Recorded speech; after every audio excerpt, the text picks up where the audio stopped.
Is there one thing about hiking the presidentials or skiing them in the winter that maybe folks don't realize? Mount Washington and the Presidential Range are moody mountains. And what I mean by that is they can really beat you down with conditions with weather, but they also can really be, let's say, generous. Like for every day you have where it's high avalanche danger and it's blowing 70-mile-per-hour winds and it's completely socked in and you can't see 2 feet in front of you, there have been days where it's just so perfect out and it is just like Yeah. the day to be in this spot and ski this. And I felt just so fortunate for all of the days that those mountains have given me where it really was the perfect window and everything did just flow seamlessly.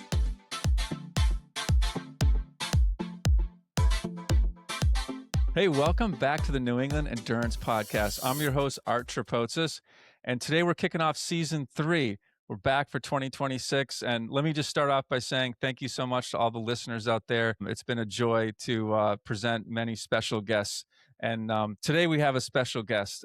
He's a powerhouse in the New England endurance community. He redefines what endurance means, especially in the mountains. And if you've ever stood beneath the towering summits of the presidential range in New Hampshire and wondered what it would take to ski every single line, today's the episode for you. Our guest today is Ryan DeLena. Ryan is a climber, ski mountaineer, author, guide for Acadia Mountain Guides, and an Elan Skis athlete. Ryan made history in 2025. Not sure if you heard the story, but he became the first person to ski all 91 routes in the presidential skiing guidebook. And he's bringing this whole thing to life through a film coming up, a documentary film titled 91. It's premiering in February 2026. He has skied all over the world. He's been to Antarctica, Arctic Circle, the equator. His resume spans the globe. What else I want to say about him? He's based out of New England, which is fantastic, which is why we're having him on the show. I'd love to get into his mindset and his madness of what happens on these epic journeys and why he picks them. So Ryan, welcome to the podcast. I'm a huge follower of yours on Instagram and YouTube. It's so great to have you today. It's so great to be here. I really appreciate you having me on. I was super excited when you reached out to me because I was like, this seems like it's going to be a really cool conversation. So I'm really excited to get into it. Yeah, so it looks like for those who can't see you, it looks like you're in a van. Where are you right now? Right now, I'm in North Conway, parked next to the Met. I was hoping they'd still be open to have a bathroom, but they don't because I live in a van. So I have most of what I need in here. You know, a stove, a 30-gallon water tank, a heater, an air conditioner. The one thing I don't have is a bathroom. So I'm a little bit interwoven with the realities of that and am dependent on the outside world to have what I need there. So tell us a little bit about your background, like as an endurance athlete and as a skier. So essentially, I started skiing when I was 7 years old, and I'm sure we'll get into this later. But I found skiing at a time in my life where I really didn't have anything positive, really didn't have a promising future with just what was going on in my childhood and going through the therapeutic school system. So skiing was kind of this like love at first sight for me, and I was always really into adventure skiing. So I didn't really want to join a race team and just run gates all day. I didn't want to do backflips in the terrain park, though it looks really cool when other people do them. Um, I wanted to go and see where that track that goes into the woods ends up, or what happens if you go off the backside of the mountain. All of the places that seemed like the weirdest and most counterintuitive to ski were always what I was most interested in skiing. So I kind of worked my way up through the progression in the resort. And then, once I was skiing all of the terrain in the Northeast pretty consistently, what do? You go out west and you see bigger mountains. And I had this moment when I was Hmm. 16 where I skied this route called the Little Couloir, and it's in Big Sky. And it's this run that is kind of a half inbounds sort of thing. Like it's not on the trail map. It's within the lift access terrain, but it's not something that's just open every day. They usually only open it once or twice a season, and maybe only in really good years. And even then, they let a couple parties ski it, and then by then it's too sloughed off to continue to have traffic. So that was kind of my like childhood goal, was to ski that. And I sort of have this moment of accomplishing this like childhood goal, but then realizing that like from here, everything else that's, more epic than that, you can't get to from a lift. So I kind of like have this like realization. I'm like, well, I'm only 16. I doubt this is like the peak, but I need to learn how to do a new thing if I want to continue to progress as a steep skier. So around that time, Andrew Drummond, who is an inspiration to us all in the endurance community and in the skiing community especially, he's releasing all of these videos for the presidential range. And I just became clued into some stuff that was right in the backyard that I had no idea existed. Everybody tells you about Tuckerman Ravine, but I was watching videos of, Great Golf and Oaks Golf and Castle Ravine and all these places I'd never heard of. And I'm like, I need to learn how to do that. And that's been the journey that's Yeah. kind of driven me ever since, is learning to climb and ski mountains. So yeah, I want to get into all those roots in a second here, but can you talk just a little bit more about yourself? You're a guide for the Acadia Mountain Guides. I'd love to understand like what you do for them and where they're located. That sounds like a pretty interesting group. Yeah. So I started rock climbing when I was like 17 or so. And I got really into rock climbing. And I always knew I wanted to go down the ski guide track, but I sort of found rock climbing as this second love by accident. And as I was working through the guide tracks, I started looking for places around the White Mountains to guide. So everybody recommended I go to Uh-huh. Acadia Mountain Guides. And I'd never been to Acadia except for this like one time when it was really hot. I'd never really thought about going there, but it just seemed like all forces were steering me in that direction. And I fell in love with this little island off the coast of Maine. And what I do for Acadia Mountain Guides is I take people of all ability levels, whether you're an expert rock climber and you want to learn how to do rock rescue skills, or just like follow somebody up some of the cool multi pitch in the park, or if you've never even been rock climbing in a gym. I have people who have never been off a sidewalk before, and we teach them how to put the rock shoes on, put the harnesses and helmets on. We take them out to the sea cliffs and find a climb that's suitable for their ability level and take people rock climbing. And it's really cool because you get to see people move through fear and engage with their physical and mental limitations, all in like a really safe and controlled setting, but one that is still really spectacular. Is a really cool opportunity for people to experience a lot of growth in a short period of time, I feel like. I love Acadia. I love climbing Otter Cliffs. That was one of my first rappels off of a, steep rock face. Um, so it's pretty cool that you're doing that. I also understand you're an author as well. What is the name of your book, and what possessed you to write about it? So the book's called Without Restraint. It's a joint effort between me and my dad. And we wrote it when I was a senior in high school slash had just graduated from high school. And I sort of alluded to earlier in our conversation going through this journey with the therapeutic school system. I didn't have the greatest growing up experience. When I was 4 or 5, I was sort of seen by uh, school administrators and by school psychologists as being not capable of learning in the environment that public school had to offer. And essentially, they decided to move me to a smaller therapeutic school. But the catch that this smaller therapeutic school had is that when you acted up, they could put their hands on you.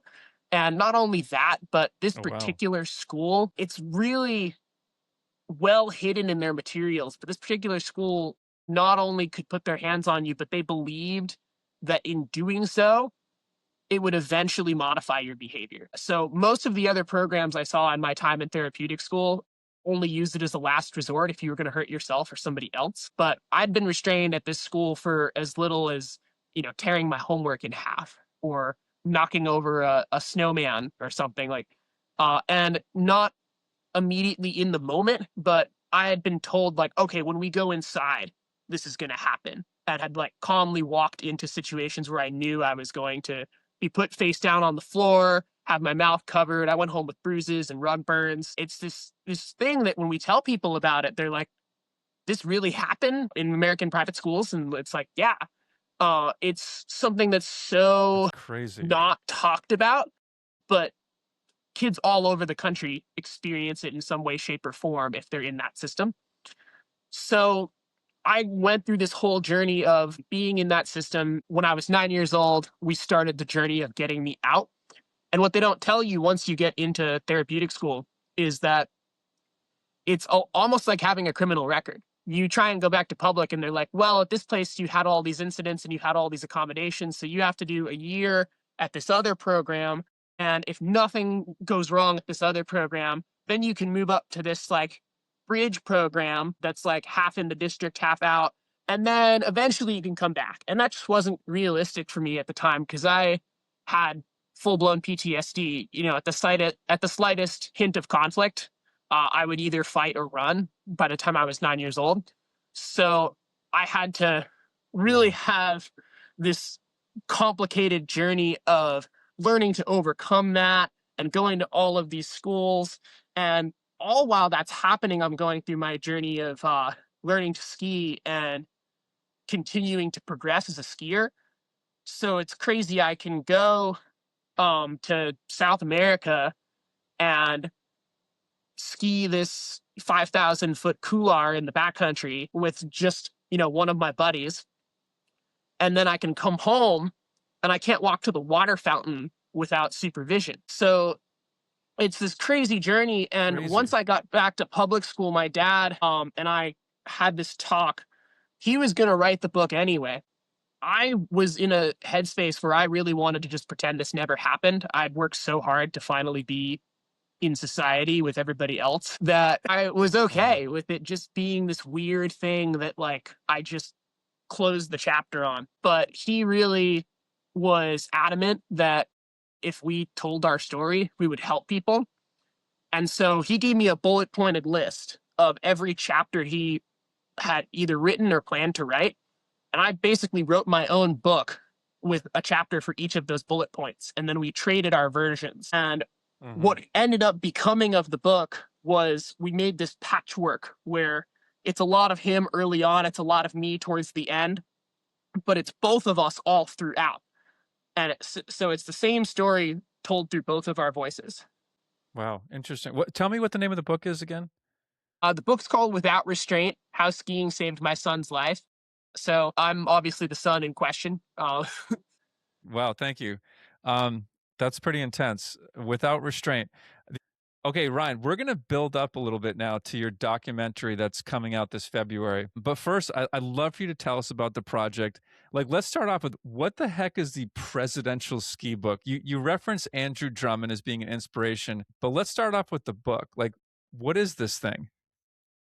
Yeah, so the book is funny because it really, more than anything, just put a tangible number to a thing that I probably would have done anyway. So the presidential range in this context is from Mount Madison to Mount Webster. And there's a whole lot of skiable terrain that's within that area. And we talk about this journey of going from like an inbounds kind of free ridey type skier to wanting to become a ski mountaineer. So I start going to the White Mountains as soon as I can drive a car. I literally on the weekends would just drive up my senior year of high school and I'd go skiing with people from Facebook or solo or with guides, like whatever it took to get me Cool. to the mountains, I would.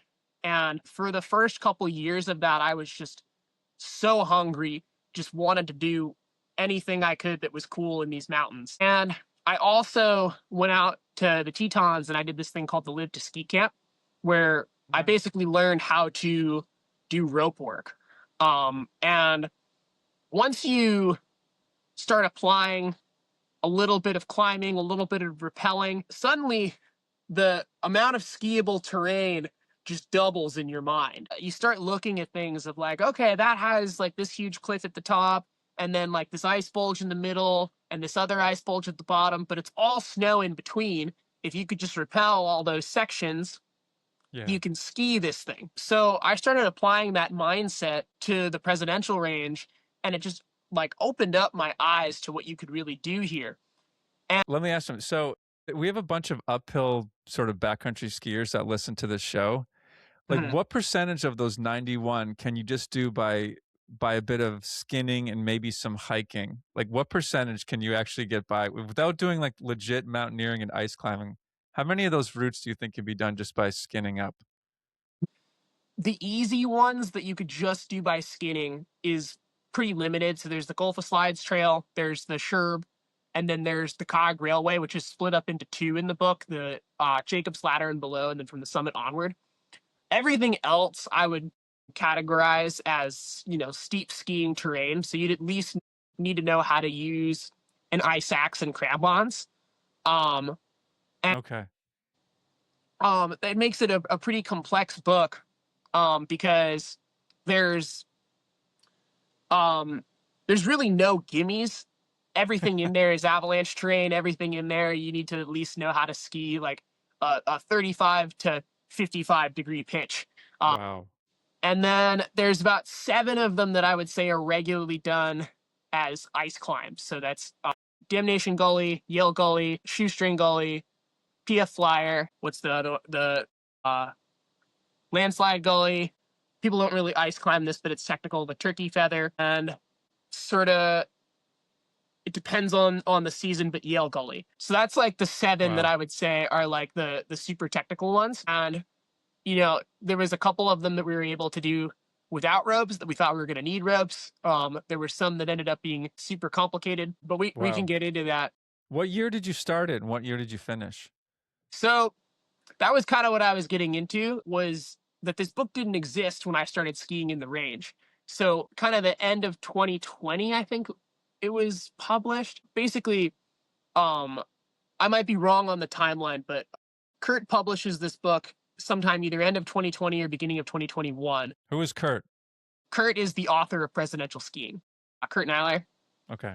Um, he had basically created this resource that didn't exist for this range, that people had been skiing for maybe a century, let's say, probably less than a century, but around. But there had never been an officially published resource specifically for the region. It had been touched upon in other books, like Dave Goodman's book, Best Backcountry Skiing in the Northeast. But that's kind of for the whole Northeast, and it just sticks to the highlights. There's countless resources that have been published for Tuckerman Ravine, but Kurt kind of took the whole range and said, let's do this like we would have a climbing guidebook, where it's just a comprehensive guidebook for everything you can ski in this small area. So in 2021, I officially announced that I was going to try and ski everything in this book. And it came from kind of a composite of inspirations. One person that really inspired me was Caroline Gleick, who skied everything in the shooting gallery. She was the first woman to do that, and made this really cool film about it. And in the end of her Cool. film, her message is, do something that you're not sure you'll be able to accomplish. Yes. And I'd been looking through this book, and I'd kind of seen every line, and I'm like, I know I could ski every single one, but I don't know if I'll ever get the opportunity. And I'm like hesitant to put it out there that this is the thing that I want to do. But you know what? You're right. I should do this thing that I'm not sure that I can complete. And so in September of that year, I put it out that I intended to try and ski every single route in the book. And by this point, I had maybe like 30 something of them already, but I still had the Hmm. brunt of it to go, including all of the hardest ones. Wow. So wait, so when did you finish? So I finished in March of last year. March of 2025? Yes, Oh, wow. So it's pretty fresh. very fresh. Well, okay. So this is actually a pretty good segue. I mean, I want to ask you a couple of questions about what's the hardest route, but let's get back to that. So you finished this, and now it's early 2026, and you're coming out with the film. Like, how did the whole thing get documented? So ultimately in the film, we only filmed two of the lines, which were my last two for the project, but I had documented it on my own just with my GoPro for the majority of the project. For every line, I had some documentation, whether it was photos, whether it was a specific edit for that line, or whether it was like an edit of a bunch of lines. Mhm. Honestly, I wish I got my act together sooner and did an episode series Oh, like Cody Townsend or something, but that would have I been just didn't have my act together at that point in terms of my video editing prowess. But yeah, so they weren't following me around the whole time. As I've learned, that'd be a very extensive movie. yeah, big time. What was the hardest route looking back? So it's very interesting how these things go in sort of what you're anticipating and what actually happens. So I thought that the hardest routes were going to be a Damnation Gully and Shoestring. And what I would say is the hardest one was this route called PF Flyer in King Ravine. So as I'm doing this project, my first year was in 2022, and we skied Odell's, which is one of the technical lines. Like you ski this big uh steep upper section and you have to rappel over this ice bulge, and then you can ski this lower section. But other than that, I really only skied like 7 new things. And 2023 rolled around, and I was kind of looking at a similar year. Like the conditions were just bad all through January and February. And I was like, wow, I put myself out there in a big way, and I might not have much to show for it, and that just might have to be okay. And this kind of mythical weather window happens in March of 2023, where all of this snow just stuck in place. Mount Washington is really shaped by the wind. We don't get enough snow for these things to be skiable on snowfall alone. So it's all about where is the wind taking this snow and putting it. Mhm. And normally it stuffs it all into Tuckerman Ravine and Gulf Slides, and that's why people ski there in May. But there's these other aspects that just get scoured down to bits. And if they have blue water ice, it's really hard to get the snow to stick there. And so this weather event just plastered areas like the right side of Huntington Ravine or at lower elevations on Mount Webster. And just in succession, we were doing a lot of the hardest lines.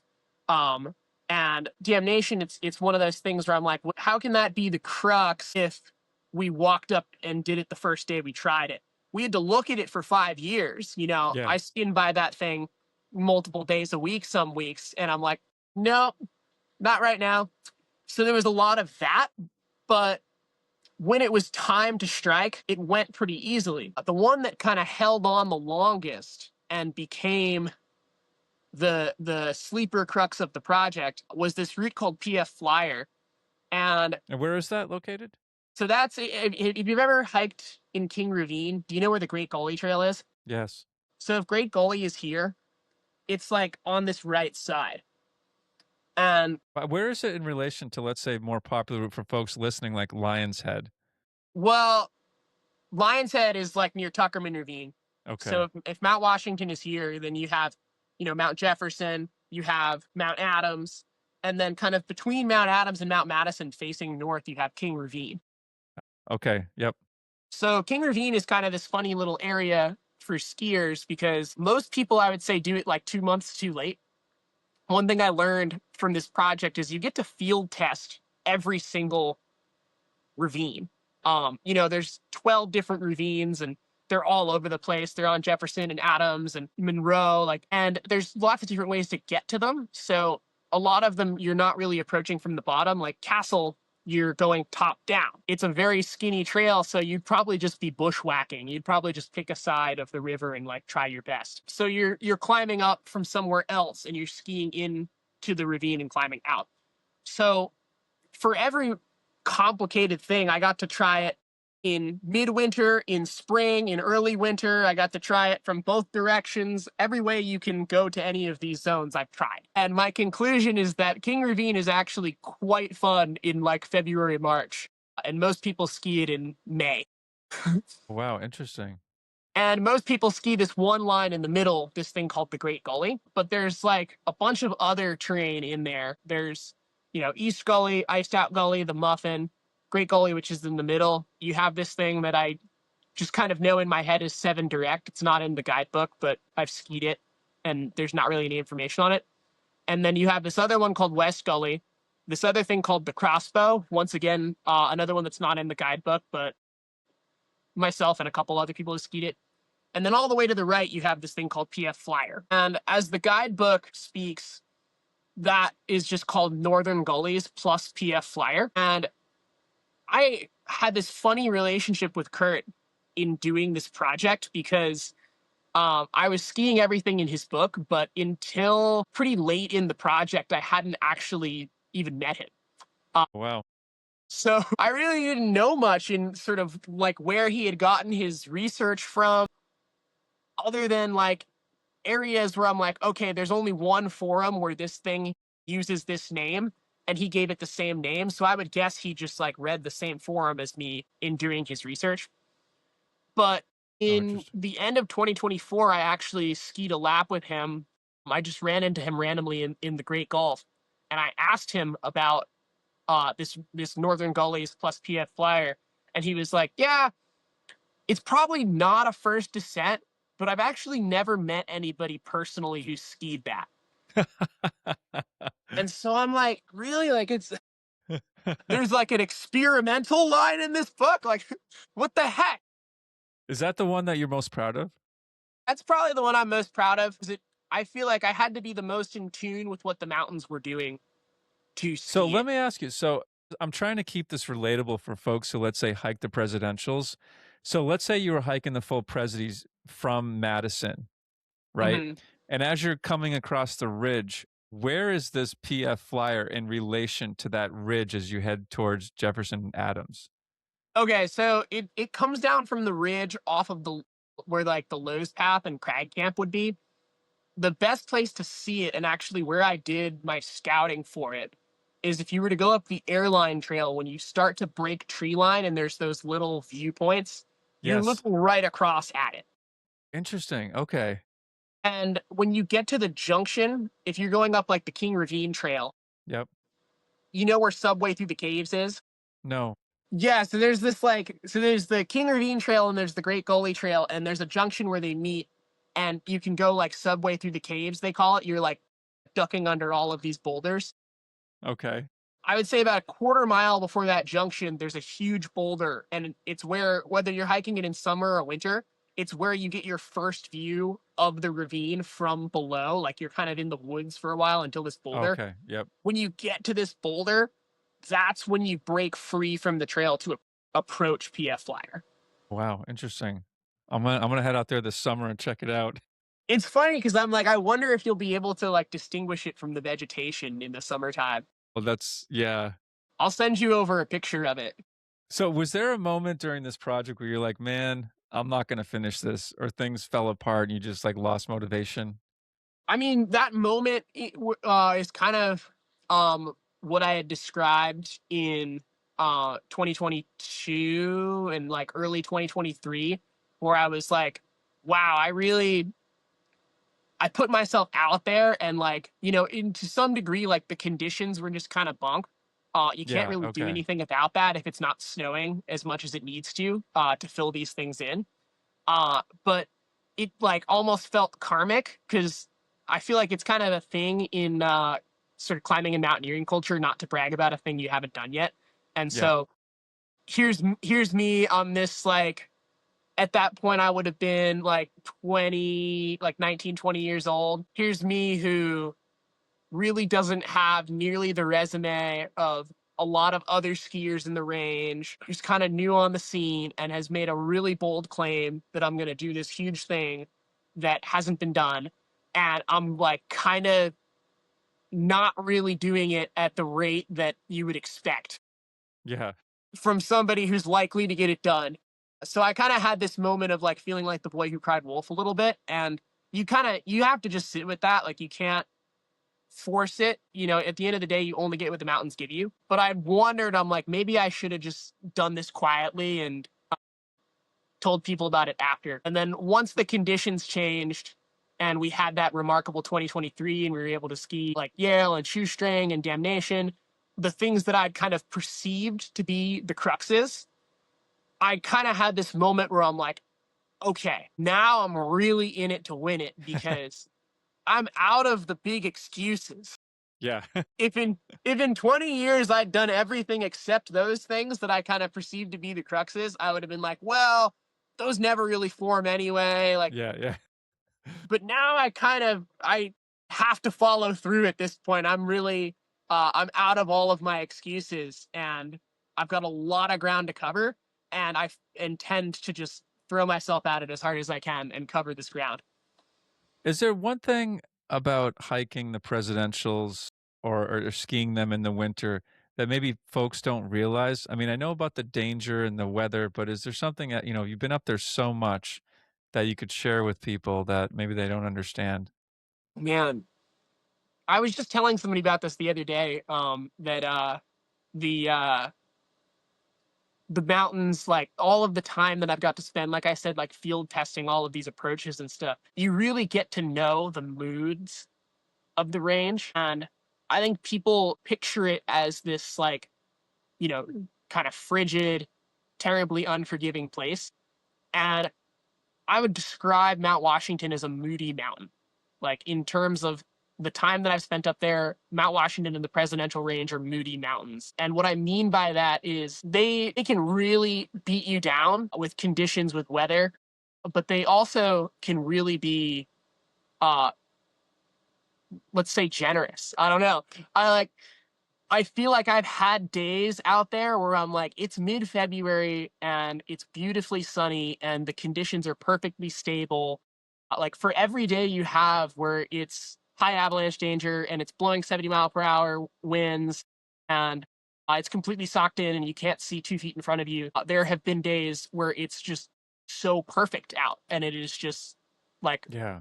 the day to be in this spot and ski this. And I felt just so fortunate for all of the days that those mountains have given me, where it really was the perfect window and everything did just flow seamlessly. Wow. You mentioned avalanche. Is there a resource, or it sounds like you're skilled in checking for avalanche danger, that you would check before you go to the mountain and then check once you're there? Yeah. So Mount Washington Avalanche Center is a thing that's been evolving with the times and has been probably the most important resource in the range.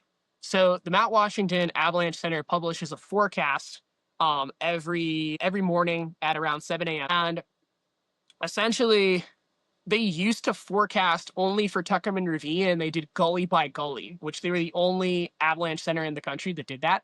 So you could read, like, okay, left gully is low, chute is moderate. It was remarkable. And it was great if you wanted to go to Tuckerman Ravine. You had the best avalanche forecast for that spot on the map that you could have possibly gotten.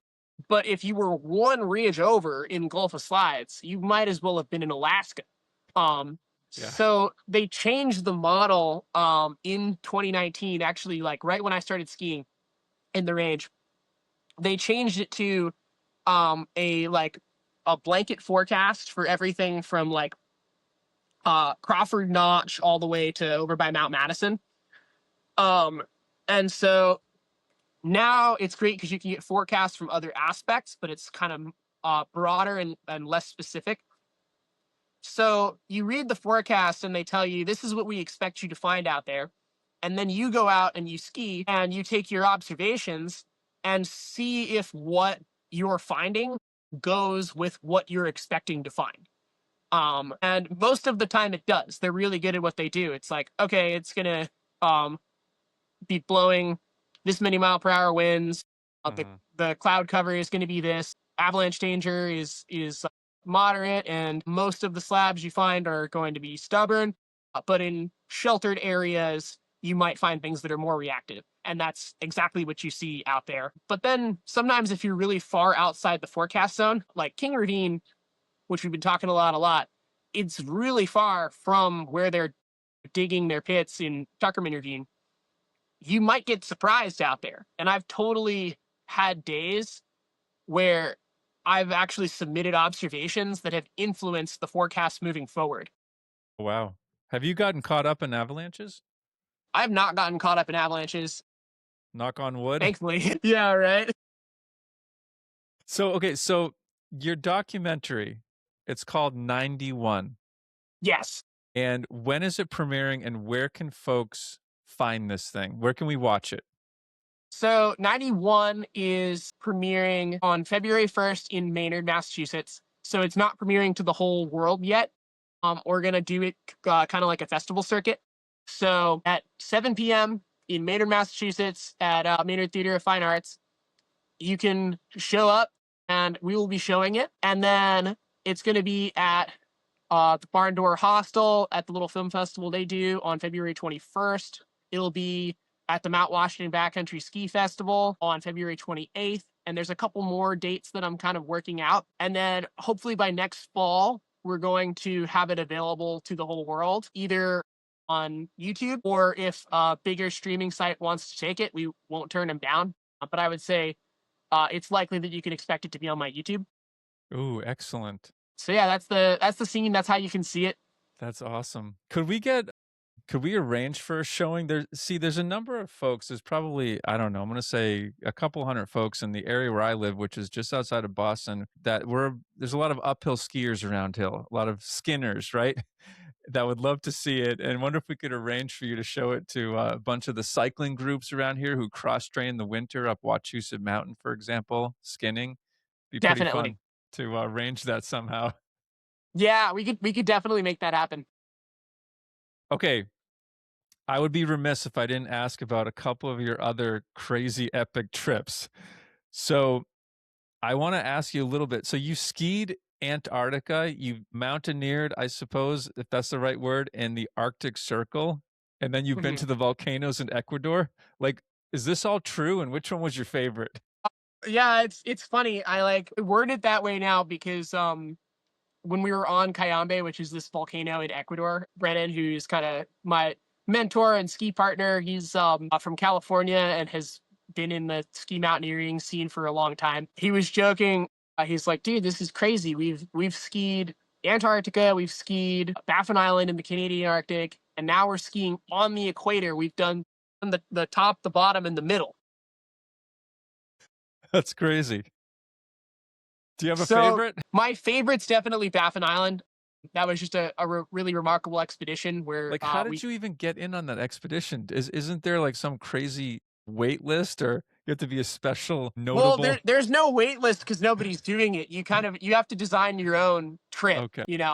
It's not like there's nowhere where you can like go on a website and be like, I'm signing up for Baffin Island. It's crazy. There used to be a heliop that if somehow if you won the lottery or if you decided to start doing the chase money glitch, you can sign up for one of their heli trips. They're like kind of outrageous, but they had to move to Ellesmere Island because Baffin Island is only permanently inhabited by native communities. Mm. And they were getting upset that this company was working there and Wow.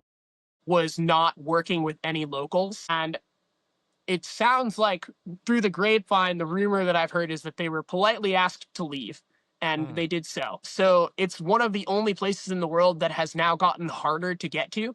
I feel like everywhere, even the most crazy places, have only gotten more accessible. How'd you get hooked up? So essentially, Brennan had been dreaming of doing this trip for a long time and had tried to plan it a couple times over the years and had it fall through for logistical reasons. And essentially, we skied this horrid condition but really fun adventure trip out in the high Sierras where we were backpacking in the southern Sierras with our skis and trying to find things to ski. And all of the snow was rotten. And where it wasn't rotten snow, it was like rotten mud.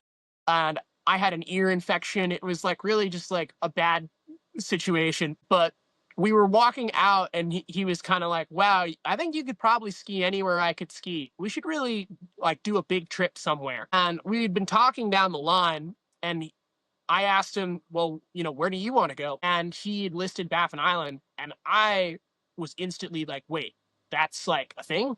We could do that? We should do that. So we start putting our trip together. And at the same time, Cody Townsend is doing the 50 project. And there's one line in the 50 that's in Baffin Island. And it's really funny if you're familiar with that book. The chapter East has 3 lines in it. There's Huntington Ravine, Tuckerman Ravine, and the Polar Star Couloir.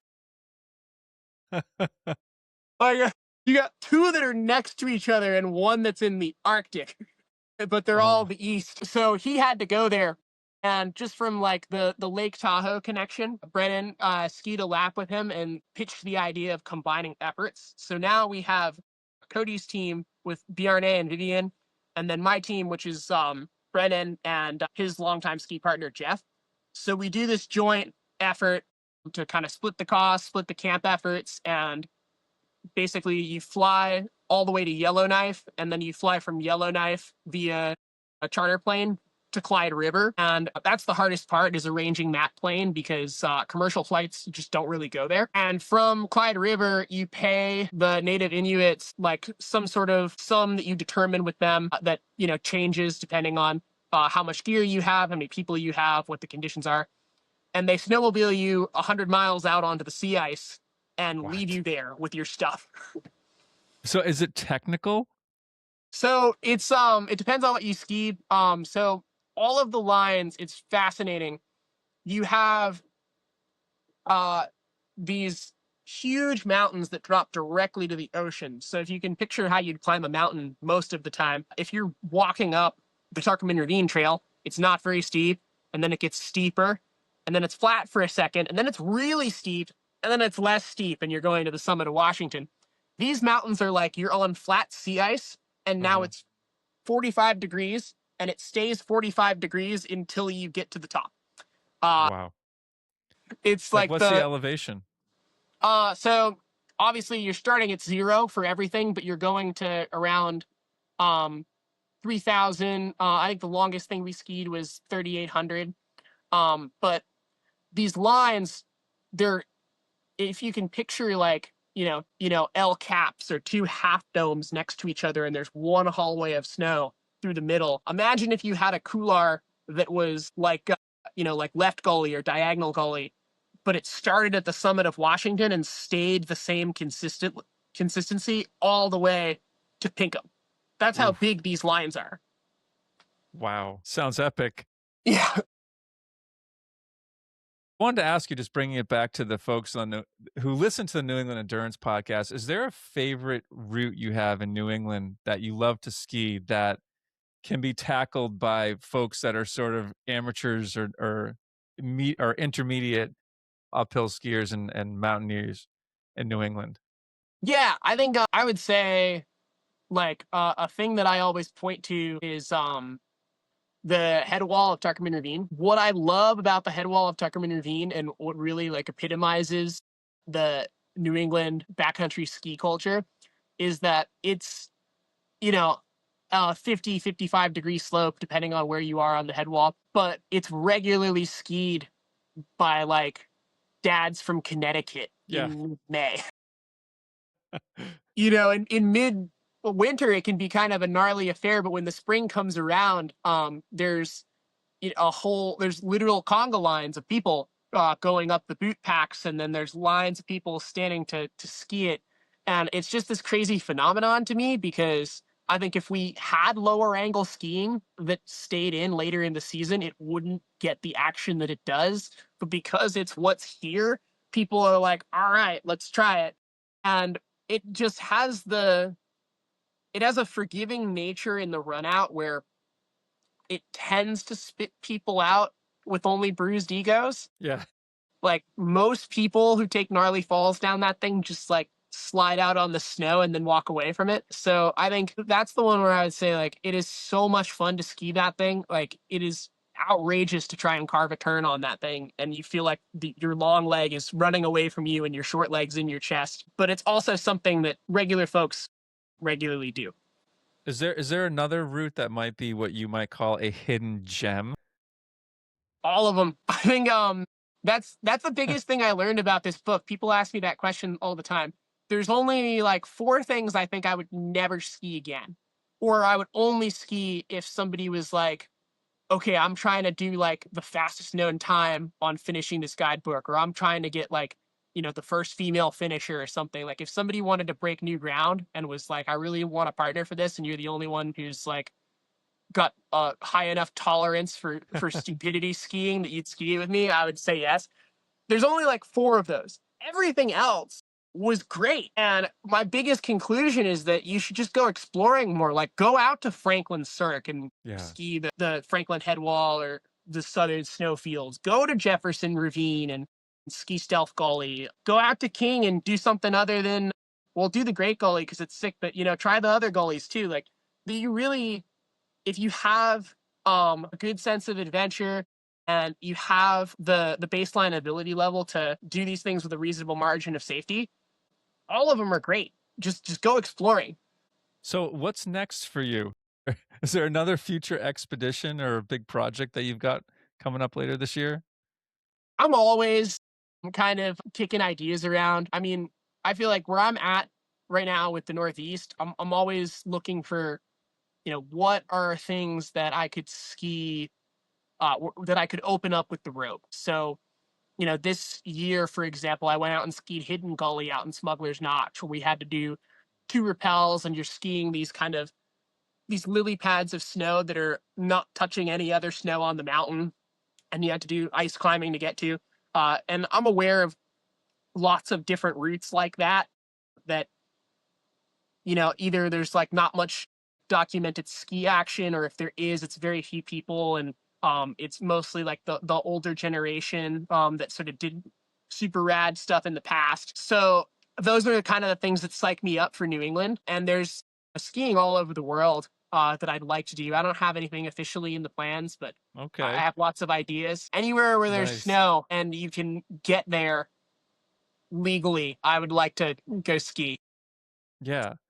So I just want to close out with going back to your movie 91. Is there anything that you were hoping that would come out of that? Anything around raising awareness for anything or any charitable sort of ties around that project? Yeah. So there is an alliance against seclusion and restraint that we're actually encouraging that people who show up to the screening on February 1st, you guys who are coming through, we'd love if you would consider making a donation, even if it's as small as like, $10 to the Alliance Against Seclusion and Restraint. They're trying to prevent what happened to me from happening to other kids. Mm. And obviously, because we get the reactions so often of really like that happens in schools, that doesn't still happen, right? Wait, it still happens. Like we get this reaction so much when we tell this story. I can't imagine Yeah. that this charity is booming with donations. So just Hmm. pitching some awareness towards them would be really awesome. And we actually we got like the leader of Alliance Against Seclusion and Restraint. He has an interview in the movie. So yeah, that's Great. one I would like to raise awareness of. But really, I think the main takeaway from the film is no matter what your circumstance is, I want people to walk away from it believing that they can overcome. And if they just consistently show up to their goals, they can eventually achieve them. Because that was That's really like, yeah, it's very motivating. thank you. Yeah, I mean that's what I was getting at with this. That I was not the most likely person to accomplish this goal of skiing every route in presidential skiing. Um, there is much more capable skiers in the range who could have done it faster than me. There and people who live here, people who weren't born in Massachusetts, who didn't grow up getting you know sent home from school with bruises and whatnot. Like by all means, I shouldn't have been who I am, but I never gave up. And when I saw the opportunity for this challenge, I decided to consistently show up for it. And even when it felt hard, even when I felt silly for putting myself out there, I just continued to show up and just keep skiing, just keep trying to ski. And whether I was at 46 or 85 or 90, I just continued to show up and keep trying and eventually persevered. And I think anybody could have, in theory, done that. Like, I don't want people to walk away from this and be like, Ryan is just so rad. And if only I could be as rad as Ryan. Like, you all have the capability within you, and that's just like what I want people to walk away with. That's a great message, although I don't think I'm going to be doing that anytime soon. Where can folks find you on social media and your website? You can find me on Instagram at extreme_Ryan_DeLena. You can find me on YouTube as just Ryan DeLena. And pretty much anything else you want to find related to me, you can find through one of those two sources. Great. That's awesome. Ryan, thank you so much for coming on the podcast today. I'm really looking forward to seeing this film. Amazing accomplishment. Congratulations. So thank you so much for coming on. Thank you for having me. I appreciate you giving me this opportunity. And I know I run long on answers. Like, I go into the backstory and the side quests and whatever. So I hope you're able to get to everything you wanted to. Thanks for having me.